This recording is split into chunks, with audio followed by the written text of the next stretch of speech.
Good morning student, we will continue chapter. Now the unification of Britain.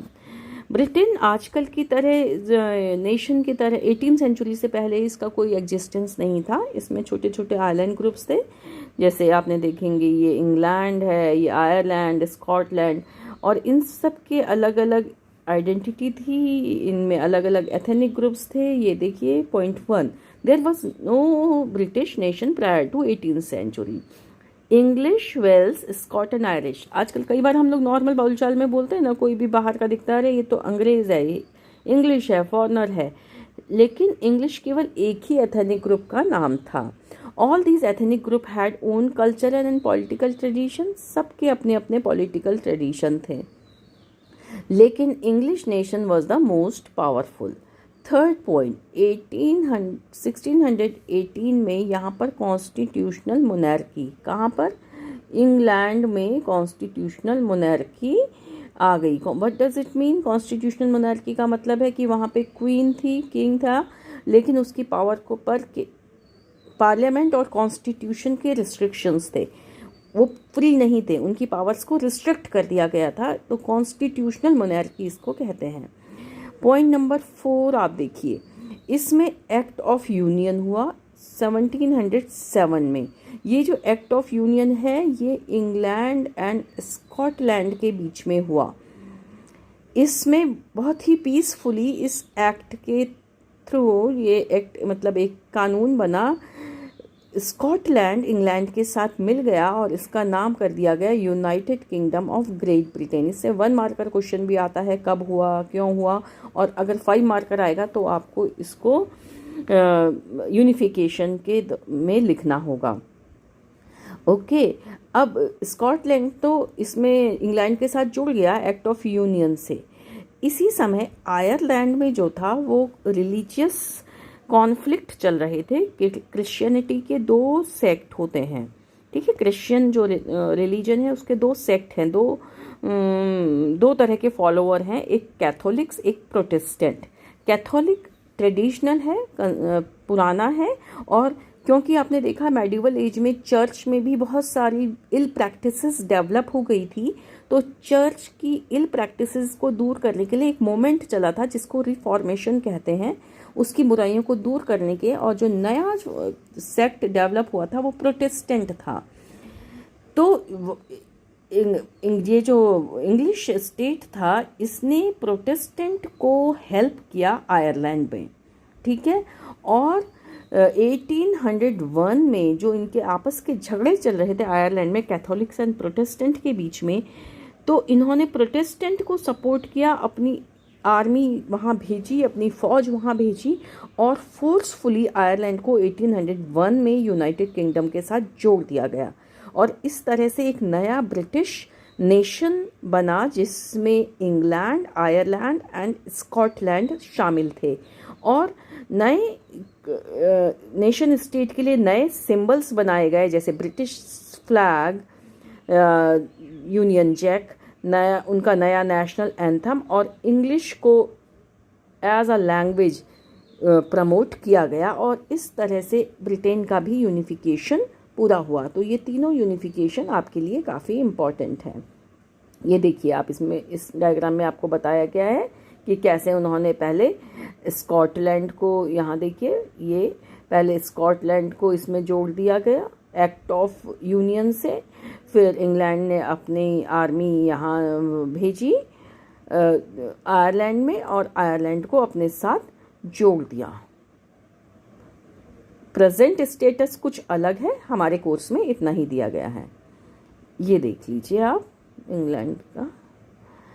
Okay, अब आपके 2-3 छोटे छोटे topic और हैं। विजुअलाइजिंग नेशन, ये पूरे दौरान जितना भी ये सब चल रहा था इसमें नेशन को विजुअलाइज किया गया। विजुअलाइज करने का मतलब उसको एक रूप दिया गया। नेशन एक्चुअली में क्या है? It is a piece of land, ज़मीन है, हवा है, पानी है, लेकिन हम उसको फील कर पाएँ तो उसको एक पर्सोनिफाई किया गया। पर्सोनिफाई आप इंग्लिश में पढ़ते हैं ना, किसी नॉन लिविंग चीज़ को हम जब लिविंग की तरह इमेजिन करने लगते हैं तो इसको पर्सोनिफिकेशन कहते हैं। तो नेशन को पर्सोनिफाई किया गया, और ज़्यादातर नेशन को एक फीमेल फिगर के फॉर्म में दिखाया गया। जैसे आप हमारे स्कूल में इतने सारे प्रोग्राम होते हैं और हम उसमें भारत माता की एक इमेज बनाते हैं। चैप्टर 3 में आप इसको देखेंगे तो हमारा एक इमेजिनेशन है कि ऐसे वाइट साड़ी है, ऐसे बाल, एक मुकुट लगाया है। तो एक्चुअल में ऐसा कोई लेडी कोई नहीं भारत माता है, वो तो हमारा नेशन है, लेकिन उसको लोग उससे रिलेट कर सकें अपने को, इसलिए एक नारी का रूप दे दिया गया है। और ये केवल यही नहीं हुआ, ये यूरोप में भी हुआ है। तो आप देखेंगे मैरिना एंड जर्मानिया, ये दो फीमेल फिगर्स पर्सोनिफाइड बहुत फेमस हुए इस समय जे नेशनलिज्म के दौरान। तो फ्रांस में शी वॉज क्रिश्चियनाइज्ड मैरियाना, फ्रांस में उसको मैरियाना बोला गया, जिसका कैरेक्टरिस्टिक क्या थी ये आप देख सकते हैं।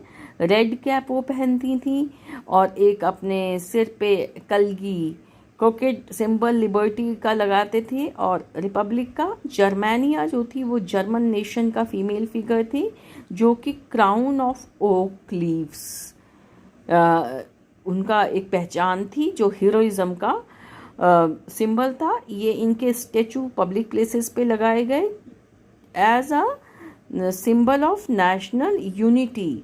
नेशनल यूनिटी के सिंबल की तरह इनके स्टेचू जगह जगह पे लगाए जाते थे। ये आप कुछ पिक्चर्स देख सकते हैं। अब लास्ट हमारा टॉपिक है। आपको इतना सब पढ़ के आपके मन में एक विचार आया होगा, एक फीलिंग आई होगी कि नेशनलिज्म बहुत अच्छी चीज़ है, हमारा देश के प्रति प्रेम है, हमारी कंट्री के लिए लॉयल्टी है, ये हमें यूनिटी लाता है, हम एक नागरिक दूसरे सिटीजन से बॉन्डेड फील करते हैं, ब्रदरहुडनेस डेवलप होता है, हमको लिबर्टी मिलती है, इक्वालिटी मिलती है, फ्रीडम मिलती है। लेकिन बच्चों कभी कभी कोई भी चीज़ अगर एक्सट्रीम में हो जाती है, इसीलिए एक कहावत बनी है ना, extreme of everything is bad, तो कई बार इसका नेगेटिव इम्पैक्ट होने लगता है। यही धीरे धीरे यूरोप में हुआ व्हेन नेशनलिज्म, सॉरी ये एम है, LISMN नहीं है, इसको आप करेक्ट कर लीजिएगा, typing mistake. Nationalism convert into imperialism. अब ये जो हमारा नेशनलिज्म का एक इतना प्योर, इतना अच्छा विचार था, धीरे धीरे लेट 19th सेंचुरी तक, देखिए इसमें लिखा भी है, nationalism no longer retain its idealistic liberal democratic sentiments but became a narrow creed with limited ends. ये ज़्यादा सीवियर होता चले गया। जब तक हम अपने को अच्छा, अपने देश को अच्छा समझते हैं, इट्स वेरी गुड, लेकिन अगर हम दूसरों को ख़राब समझने लगें और ये मानने लगें कि केवल हमारा ही अधिकार रूल करने का है, बाकी सब खराब हैं, तो उसमें नेगेटिविटी आ जाती है और ऐसा ही होने लगा। इस समय जो यूरोपियन पावर्स जिन्होंने अपने को as a nation state develop करा, धीरे धीरे उनमें इम्पेरियलिस्ट फीलिंग आने लगी। अपने को वो इतना स्ट्रॉन्ग मानने लगे कि उन्होंने ये मानने लगे कि केवल उन्हीं को रूल करने का राइट है, और उन्होंने अपने आसपास के एरिया पे अटैक करना शुरू कर दिया और अपने को एक्सपैंड करना शुरू किया, और इसका एक नतीजा हुआ Balkan problem. It is again very important. ये यूरोप का हिस्सा आपको मैप में दिखाया गया है। इस एरिया को बाल्कन रीजन माना गया और इसके अंडर ये छोटे छोटे कई सारे स्टेट्स थे, ठीक है, इन सबको मिला के बाल्कन एरिया हम कहते हैं। अब कैसे ये एक बहुत बड़ी प्रॉब्लम बन गई ये देखेंगे। लेट 19th सेंचुरी में nationalism no longer retained its idealistic form, और during 1870 Balkan was the region of geographical and ethnic variation. ये जो बाल्कन रीजन अभी मैंने आपको मैप में दिखाया था, इसमें बहुत ही इसका जोग्राफिकल वेरिएशन भी बहुत ज़्यादा था। इसमें हर तरह का माउंटेन, प्लेट्यू, सब तरह के एरिया इसमें हैं, और एथनिक यहाँ पे रहने वाले जो लोग थे उनमें भी बहुत वेरिफिकेशन था। लेकिन उनमें एक जो कॉमन चीज़ थी कि they were broadly known as the Slavs, उनको स्लाव्स के नाम से कहा जाता था। The large part of Balkan was under the control of Ottoman Empire. ये लोग ऑटोमन्स के अंडर थे। जब तक ऑटोमन एम्पायर बहुत स्ट्रॉन्ग रहा तब तक यहाँ ज़्यादा प्रॉब्लम नहीं आई, लेकिन जब ऑटोमन एम्पायर वीक होने लगा तो उसका नतीजा क्या हुआ, 1 by 1 Balkan state claimed for independence. ये जो मैप में आपने छोटे छोटे बाल्कन स्टेट्स देखे हैं, इन्होंने क्या करना शुरू किया कि हम इंडिपेंडेंट होने लगे, इसकी कोशिश करने लगे। और इसके लिए इन्होंने अपनी हिस्ट्री को भी कोट करने लगे।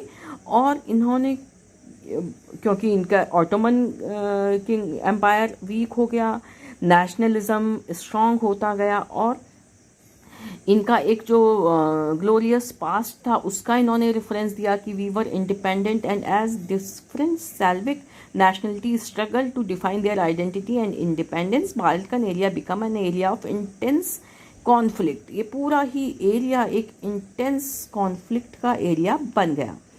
These states were jealous of each other and each hoped to gain more territory at the expense of the other। क्योंकि पूरा ही यूरोप एक छोटा कॉन्टिनेंट है, हर एक नेशन के पास लैंड कम था, वो ज़्यादा से ज़्यादा रिसोर्सेज पे अपना कंट्रोल चाहते थे। तो ये लोग क्या चाहने लगे, ये छोटे स्टेट, कि हमारे अंडर ज़्यादा से ज़्यादा टेरिटरी आए और अपने को एक्सपैंड करने लगे।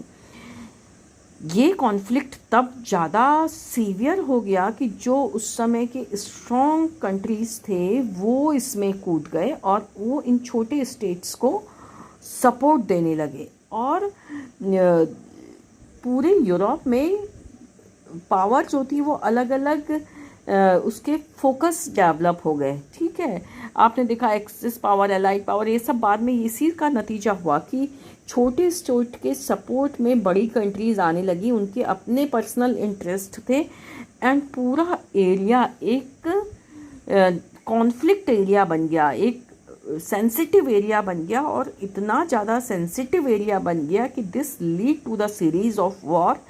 इसमें छोटे छोटे बैटल्स होने लगे and finally converted into First World war.